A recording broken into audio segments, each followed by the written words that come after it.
ستاسو په دې کلي کې قاضي آباد کې چې دا کومه اجتماع ده دا د ماشومانو د قرآن شریف د ختمونو سره تعلق لري او محترم رور جناب حضرت مولانا محمد طاهر باچا صاحب حفظه الله په دعوت باندې موږ ستاسو د اجتماع ته او د کلي ته حاضري وکړه. الحمدلله د خدای پاک کرم دی چې ستاسو په دې کلي کې په دغه غټ جومات کې د دین مدرسه ده جامعه محمدیه او په هغه مدرسه کې د الله د کتاب او د قرآن شریف خدمت کېږي. دا ستاسو په دې ټول کلي د خدای رحمتونه دي او د الله پاک برکتونه دي چې کوم ځای د الله د قرآن خدمت کېږي دغه ځای خدای ته ډېر خوښي، چې کوم ځای د الله د کتاب خدمت کېږي هغه ځای الله ته ډېر نږدې وي او چې کوم ځای د الله د قرآن خدمت کېږي نو په هغه ځای د خدای عذاب نه راځي، د هغې نه ګیر چاپېره علاقه باندې د خدای عذاب نه راځي. دا ولې رونو قرآن شریف زمونږ د الله پاک کلام او خبرې دي. څنګه زه خبرې کوم الله پاک هم ګورې خبرې کوي خو زمونږ په شان نه. مونږ چې خبرې کوو نو مونږ په خبرو کې ژبې ته محتاج یو، خولې ته محتاج یو، تالو ته محتاج یو. که د چا ژبه خوږي خبرې نشي کولی، که د چا مری خوږي خبرې نشي کولی او الله په خپلو خبرو کې ژبې ته او شونډو ته او تالو ته محتاج نه دی. مونږ هم اورېدل کوو، الله هم اورېدل کوي. مونږ په اورېدو کې غوږ ته او د غوږ پردې ته محتاج یو. که د چا غوږ خرابي او یا د غوږ پردې خرابوي نو هغه اورېدل نشي کولی. مونږ چې لیدل کوو په سترګو کوو، که د چا سترګه خوږي یا سترګې ړندوي هغه لیدل نشي کولی. په تیاره کې نشو کولی، په رڼا کې کوو او الله پاک په خپل اورېدو کې غوږ ته او د غوږ پردې ته محتاج نه دی. الله په خپلو لیدو کې سترګو ته او د سترګو ګاټو ته او رڼا ته محتاج نه دی. قسم دی د دې ځمکې په تل کې چې کوم تخمونه پراته دي د شپې په تیاره کې دا ټول نری نری دانې او دا تخمونه دا ټول الله ته ښکاري او الله پې خبردار. دغه رنګې الله پاک خبرې کوي خو خدای په خپلو خبرو کې ژبې ته او تالو ته او مری ته او خولې ته او شونډو ته محتاج نه دی. لیس کمثله شیء وهو السمیع البصیر. د خدای په شان څه شی نشته چې دویم خدای داسې دی او خدای پاک داسې خبرې کوي نه. وهو السمیع البصیر، اورېدونکی هم دی او لیدونکی هم دی. نو دا قرآن شریف د الله خبرې شو. اوس وروڼو چې څوک ما سره مینه کوي نو زما خبرې به هم خوښ هغې سره به مینه کوي او چې څوک زما د خبرو سره مینه کوي او زما د خبرو خدمت کوي دا ما سره مینه ده او چې زه ترې خبر شم زه به ترې ډېر خوشحاله یم. دقه رنګې چې څوک د الله سره مینه کوي نو د الله خبرو سره به یې مینه او چې څوک د الله د خبرو خدمت کوي او د الله خبرې یو بل ته بیانوي دا د خدای سره مینه ده. نو خدای خو هر وخت د بنده نه خبردار دی. نو چې خدای سره څوک مینه کوي د خدای د خبرو قدر کوي د سره به د الله مینه. خواجه عبدالقادر رحمت الله علیه یو ډېر لوی بزرګ تېر شوی په شاه عبدالقادر باندې مشهور شاه عبدالقادر دهلوي د ساداتو د خاندان سره تعلق لري او ډېر لوی عالم و. لومبی زمونږ په دې بر صغیر پاک و هند کې د قرآن شریف په اردو کې ترجمه دې سړي کړی. د دې نه مخکې د قرآن شریف ترجمه په اردو کې نه د په اردو کې ترجمه وکړه. دې دپاره یې وکړه چې د اردو والا ته قرآن شریف زده کول اسان شي چې څوک په اردو پوهېږي ځکه په عربۍ خو هر سړی نه پوهېږي. نو لومبی د قرآن شریف ترجمه ده کړې ده. دی ډېر لوی خیر امت ته رسولی نو چې دې کله وفات شو نو په دغه زمانه کې او په دغه علاقه کې یو ډېر لوی بزرګ تېر شوی دی عالم او بزرګ و مولانا فضل الرحمن گنج مراد آبادی رحمت الله دا درو د کشف خاوند کشف دې ته وایي چې په دې ظاهري سترګو چاته څه نه ښکاري او د زړه په سترګو یې خدای پاک چاته وښایي دې ته کشف وایي نو دې د کشف خاوند و ده به وایي زه په مقبره نه تېرېږم چې په مقبره ځم زما زړه خفه کېږي وایي ما ته خدای دا قبرونه ښیي په قبرونو کې مړي ما ته خدای ښیي نو بعضې خو په جنت کې پرتي او وایي بعضې مړي د اور په غرغنډو کې پرتي نو د ده نه چا تپوس وکړه وایي شاه عبدالقادر چې وفات شو نو تا دې په کشف لیدې دی او که نه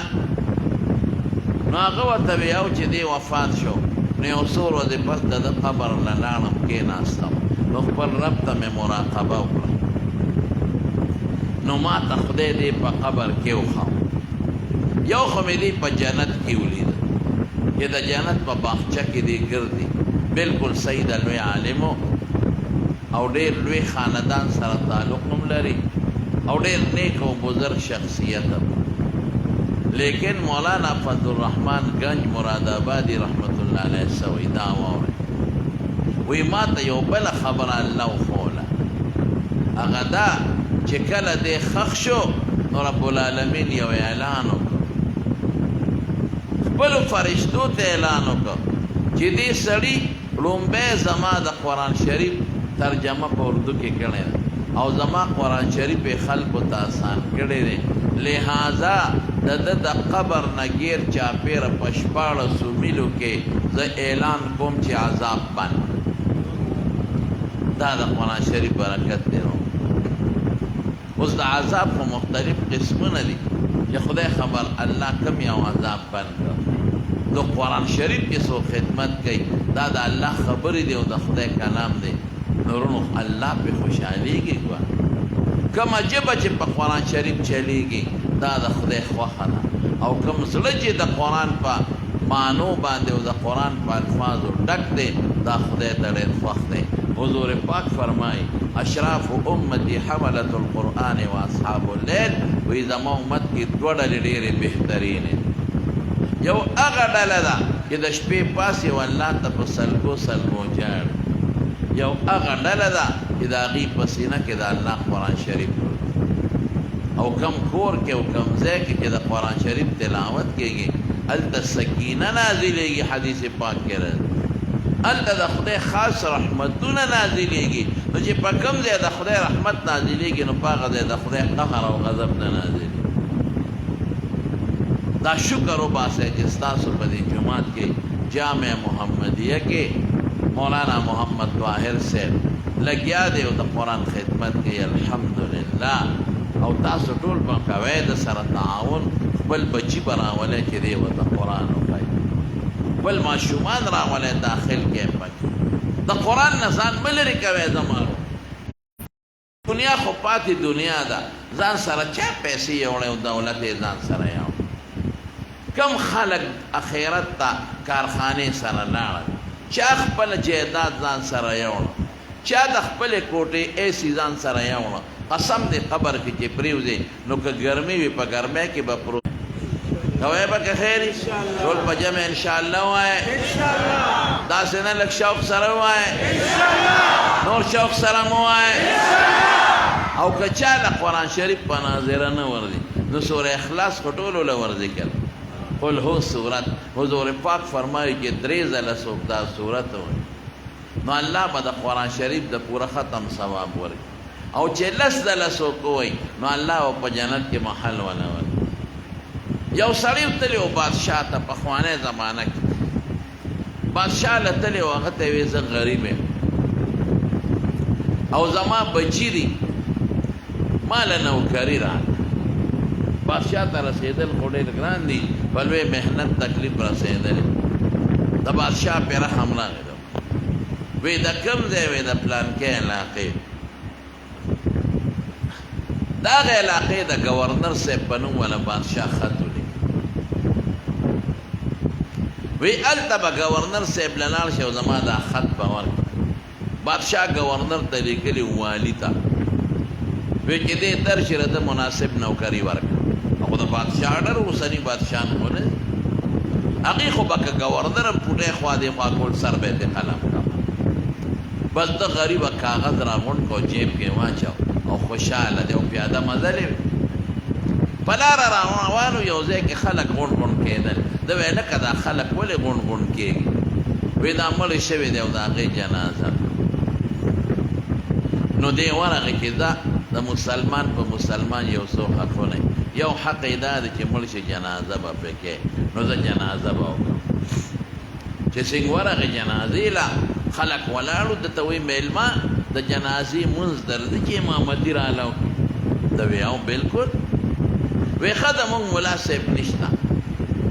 او په دې ټول قوم کې داسې څوک نشته چې هغه جنازه مخکې پړه وکړي د جنازې د امامتۍ چل چاله نه وه دا وي داسې زه دې سند ته تللی دا میرپور ورته وایي د دې شولګرې میرې د لرې ځای دی د میرپور نه هم کافي مزل دی زما رشته دارانو هلته ځمکه ونه چکر دی بوتلی یقین وکړه هلته ما جوماتونه ولیدل چې په جوماتونو کې یو لیش او دوه لیش ته درب ولاړ ګیا هلکه دا ولې وایي دلته څوک مونځ نه کوي د خدای نه دا خلک نه یېرېږي وایي مونځ ورزیم نه دی خلکو